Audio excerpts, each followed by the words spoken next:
All right, now you guys know that I'm not the biggest investor in cryptocurrencies. I feel like a lot of them are scams, and even the good ones are still very speculative. And I'm also worried that governments will step in at some point in the future to either heavily regulate them or even outright ban them if they really start to challenge the establishment in a major way. So I prefer to stick with stocks for the most part, which I feel are a lot less risky, less volatile, and just easier to predict over the long term with a lot less of the speculation that tends to be involved in cryptocurrencies. However, I do think that they're very interesting and disruptive, and I think that their underlying technologies have a ton of useful applications even within the legacy financial establishment. And I also fully acknowledge that they can sometimes skyrocket in value, making the owner a ton of money. And we've seen that happen many times in the crypto market. And for those reasons alone, I actually don't see that big of an issue with owning at least just some cryptocurrency as a small kind of speculative gamble for the future, just in case. Because let's say you own maybe just $1,000 in cryptocurrencies. Well, even in the worst possible scenario, let's say that value of those cryptocurrencies goes to zero, you only lost $1,000. But on the upside, what if those cryptocurrencies happen to skyrocket by hundreds or even thousands of percents, which has happened quite a lot in the crypto market? Well, then you just made a ton of profit without actually taking that much risk. And so that's how I personally treat cryptocurrencies, as a very kind of speculative, small, long-term gamble. And I think if you just treat it right, you're actually not taking that much risk. And, it can be a fun thing to kind of speculate on just in case for the future.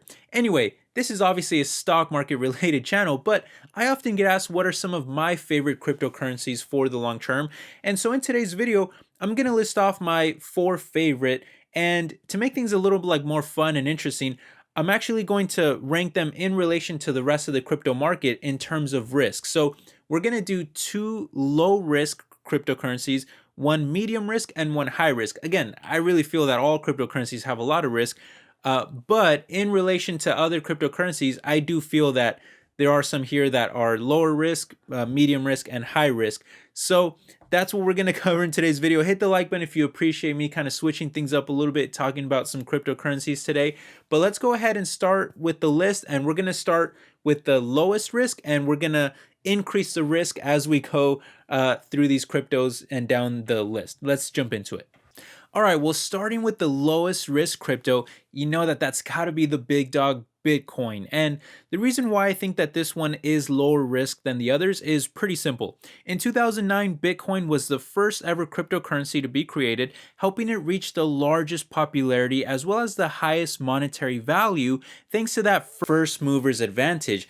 At one point, a single Bitcoin had climbed to be worth almost $70,000. Today, however, the price has fallen back down to the $30,000 range, but even here, it's still up over 3,000% over the past 5 years, and it would be an astronomical amount if you go back to the early days of Bitcoin when it was only worth a fraction of a penny. Now it's worth over $30,000. That's pretty freaking crazy. Definitely shows you the power of cryptos and how much they can really skyrocket under the right conditions.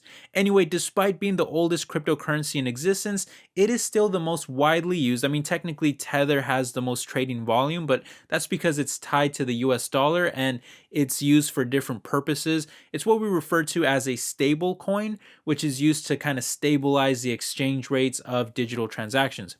But Bitcoin is on top right after that at the number 2 spot. And they also have the largest market cap, which is close to half of the entire crypto market.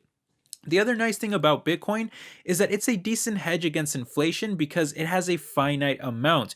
Unlike the US dollar, which can be created as much as the Fed wants, Bitcoin has a set limit of 21 million tokens that can ever be created. I think right now we're at like 19 million and the rest will be mined by 2040, at which point some people speculate that the value will perform in a similar kind of steady rising fashion to gold because no more can be created to devalue it.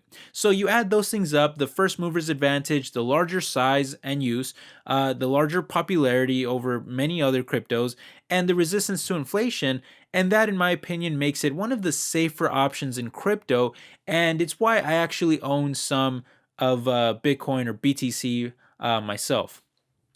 Okay, moving on to the second low risk, that's got to be Ethereum or Ether. This is the second largest in the world by market cap, only behind Bitcoin, and the third largest in popularity by trading volume, only behind Tether and Bitcoin.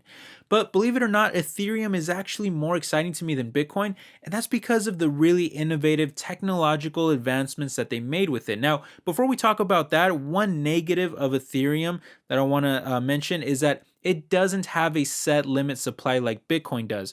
Whereas Bitcoin is capped at 21 million coins, Ethereum has no such restriction. The only cap that it has is that it can only create a max of 18 million Ether coins per year, but that's not very much of a restriction compared to Bitcoin.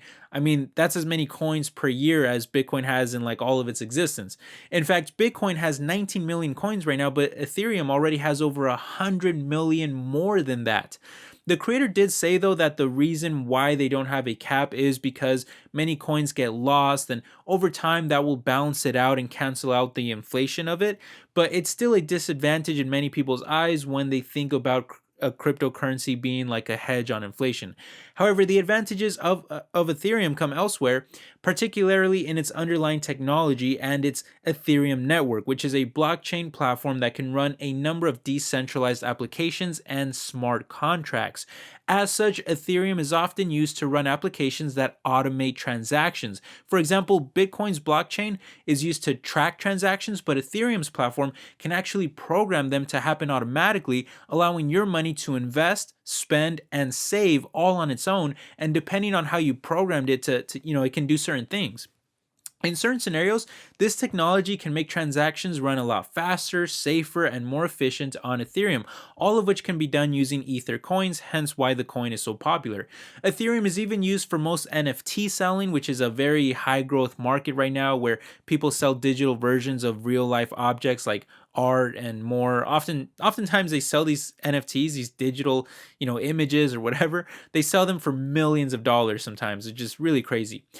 One of the problems with Ethereum, though, is that it's pretty slow compared to some of its competition. For example, Ethereum's transaction speed is only around 20 transactions per second. Contrast that with something like Visa, who can do 24,000 per second. That's something that is being addressed, though, with Ethereum 2.0 launching later this year, at which point the creator of Ethereum says that they'll be able to do 100,000 transactions per second. So at that point, I do think Ethereum will be an absolute force to be reckoned with, and that's why I have it on my list and actually own a little bit of Ether too. Right now, the price has fallen back down to the $2,000 range. That's down from close to $5,000 just a few months ago, although it's still technically up by over 25,000% over the past 5 years. So not exactly cheap, but I will still probably buy a small amount on this dip. All right, so those were the two lower risk ones. Let's start increasing the risk now. And so moving on to the medium risk crypto. This is one that I've actually been getting very interested in myself, and that is Cardano, ADA, which it launched just a few years ago in 2017. And while it is not as large as Bitcoin or Ethereum in market cap, sitting lower at the number 6 spot, it is still a very impressive cryptocurrency that was created to solve many of the issues that other cryptos tend to have. For example, Cardano uses a proof of stake mining protocol that is not only faster than Bitcoin's proof of work protocol, but it's also more environmentally friendly, which is something that Ethereum is looking to do with their 2.0 update, but Cardano is already doing it ahead of them.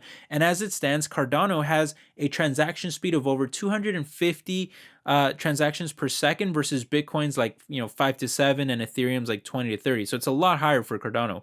Again, Ethereum is planning to fix this with their update, but Cardano is also planning an update of their own that they claim will boost it to over 1 million per second, which would be a lot. But honestly, the thing that I like the most about Cardano is that I just feel that what really sets them apart from many others in the crypto market is that they are much more decentralized in nature, as they not only use the community for block production, but even on the governance side, The network uses a peer review system that requires a group of peers to approve updates before they roll out to the platform. Now, this does unfortunately slow down the approval of new updates, which could lead it to lagging behind some of the competitors in the future. But the pro is that they are less likely to be controlled by any sort of like deep state establishment in the finance world, on many different fronts. Right now, Cardano trades for around $1, which is down from close to $3 a few months ago. And I don't personally own it yet, but I am heavily considering buying a tiny amount soon, just because I do really like a lot of the things that they've done so far.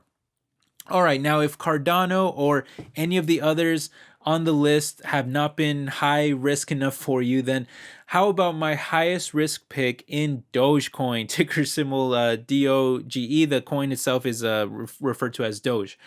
Now, this was originally created as a joke for the popular Doge meme that went viral online, featuring a Shiba Inu dog that started climbing in popularity around 2013. And that meme was basically saying that things were amazing or really cool. And that led to the coin being created, with everyone joking around that it was an amazing coin, even though it didn't really have any major advantages over the competition. Even Elon Musk got in on the fun and helped send the value skyrocketing by purchasing it, saying that he would never sell it. He even bought some for his son, and he's also allowing it to be used for buying Tesla merchandise. Even to this day, after crashing from over 60 cents to just the low teens, the price of Dogecoin is still up over 1,700% over the past year. It's also led to it having the 11th largest market cap in the entire market, despite, again, only really being created as a complete joke. That's crazy. Now, unlike Bitcoin, Dogecoin has no cap on supply. 5 billion coins can be mined per year, and the coin has already reached over 130 billion units or coins. I personally think that it's a drawback, but proponents of Doge would argue that the lack of a cap is to disincentivize people from hoarding. It's also used to replace lost coins. It's to reward miners for continually working to keep the network secure, and it's also to keep the transaction fees low. Unfortunately, Doge does not have smart contract capabilities or other technological advancements that some of its competitors have. However, there is something being worked on called the Dogecoin Ethereum Bridge that will allow Doge and Ether to convert back and forth, thus giving Doge many of Ethereum's capabilities and allowing it to be used in more areas where Ethereum is accepted. Still, all of that is a work in progress, and the main appeal to Dogecoin remains the fact that it's a lighthearted joke that went viral. And that's definitely where all the high risk comes from with Doge, but it's also where you get some potential with them, because whereas Bitcoin has a first mover's advantage, you could say that Ethereum maybe has a technological advantage. You could argue that Cardano has more of a decentralized advantage. Well, Dogecoin gives you the cultural popularity or the viral kind of meme movement age that we live in right now. They give you that kind of advantage, and that's what sets it apart from some others. In other words, all four cryptos have their own kind of unique method for attracting users, and they also all have their own pros and cons. And so that's why I think that some are riskier than others. But overall, I would say that Bitcoin and Ethereum really give you that best kind of 1-2 punch in terms of first mover, popularity. You've got a lot of good technology there. It's really kind of the sweet spot if you really want to get into crypto. But I also think that it can be fun to play around with some riskier ones too. I don't think there's anything wrong with that as long as you keep your expectations within reason and you don't go overboard. But in that area, that's where I like Cardano and Dogecoin a little bit too. And I don't think there's anything wrong with that. Again, though, I only own a very small amount of crypto, and I really don't plan to invest more than like $1,000 on any individual coin, because I just feel that at that limit, my downside risk is extremely small, but my upside potential is still pretty good. So I feel like that's kind of a sweet spot just for me personally. But of course, you guys have to do your own research, make your own decisions.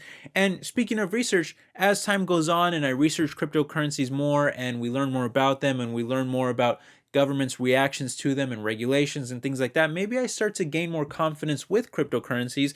And then at that point, maybe I'll start to invest more. But at the stage that I'm at right now, with how comfortable I am with cryptocurrencies, I prefer keeping my investments very small to limit my risk. And so just to kind of summarize here, I do own some Bitcoin, I do own some Ethereum, and I do also own some Dogecoin.